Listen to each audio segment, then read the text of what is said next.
Something broke the moment that shot rang out in DC. And no, it wasn't just the silence before Thanksgiving. It was the illusion that the system meant to protect us even knows what it's doing. Because if you felt something tighten in your chest after this story, if you caught yourself thinking, why does every headline now feel like a scene from a country losing its grip? You're not alone. I think millions of people felt the exact same way. And here's the part nobody really wants to admit yet. This shooting isn't just a tragedy. It's a lens, a magnifying glass exposing four broken systems colliding at the same moment: security, intelligence, politics, and media. And the truth hiding under that collision is the part we're about to walk into right now. Because what happened in DC wasn't just a lone gunman.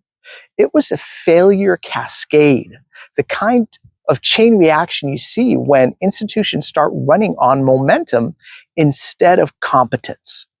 And the stakes of a failure cascade are always the same. The public loses trust, power players gain leverage, and the system quietly rewrites the rules behind the scene. And this is the part where families pay with fear, while institutions pay with absolutely nothing. Because the moment the shooting happened, four contradictions snapped into place. A shooter with CIA-adjacent history, a vetting system that appears to have a rubber stamp that he got in twice with, and a political machine that immediately used the event to justify more troop deployment and a digital fingerprint. Now, Google trend spikes that appeared before the story even broke. Four cracks, one system. Authorities say the suspect had past ties to an Afghan unit that worked closely with the United States intelligence. Not a crime, but absolutely a variable. And variables inside intelligent pipelines rarely come with clean paperwork. It's like inheriting a house from a stranger. Every door opens, but you have no idea what's behind them. Now, public reporting says he applied for asylum in 2024.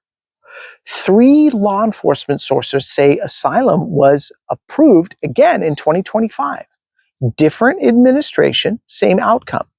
So when two political opposites make the same bureaucratic decision, that suggests a system running on autopilot, not ideology, not caution, certainly not scrutiny, just simple autopilot, because autopilot is cheaper than competence. And then there's the Google search anomaly. Search activity for this man's name days before the event even took place. A massive spike in the early morning of the shooting, bigger than the spike after the news broke. And I'm not saying this means coordination, but I am saying it reveals a core fracture. Our digital infrastructure logs things our institutions don't want to have to explain.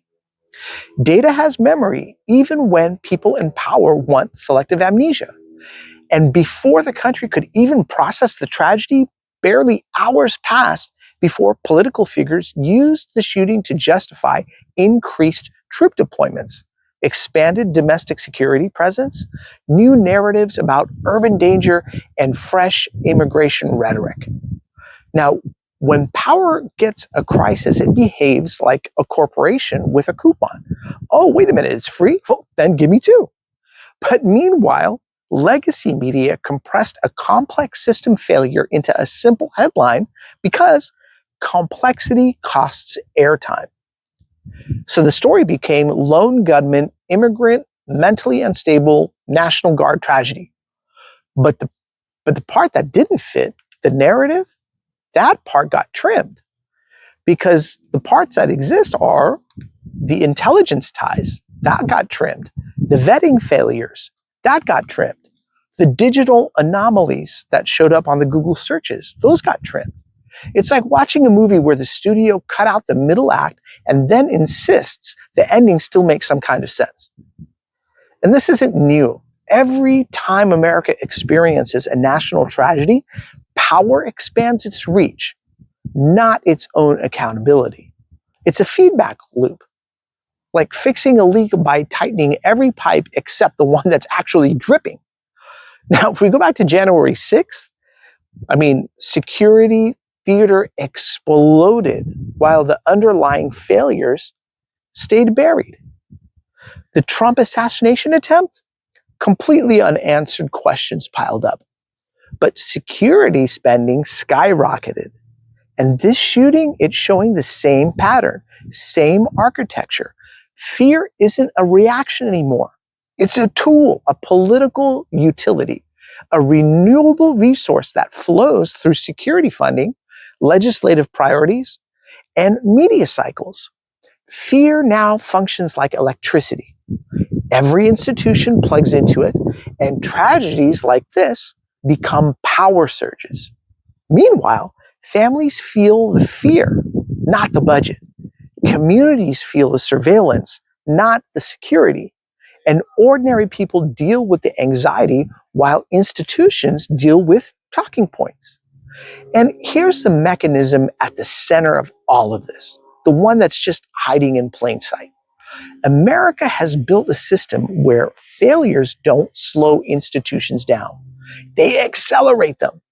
Every crisis becomes fuel. Every tragedy becomes some kind of justification.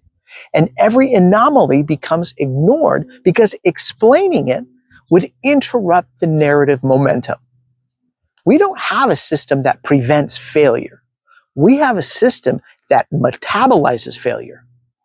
And that's why events like this feel less like isolated tragedies and more like points on a trend line. So yes, this shooting is without a doubt heartbreaking, devastating. It's a human loss, but it's also a mirror reflecting the deeper truth. A nation's stability isn't tested by peace. It's tested by how it behaves when the story actually breaks. And right now, America's institutions aren't behaving like guardians. They're behaving like actors who read the script too early and already know how the next scene ends. Because if this tragedy exposed what the system looks like under stress, what happens when the next crisis isn't contained to a single city block?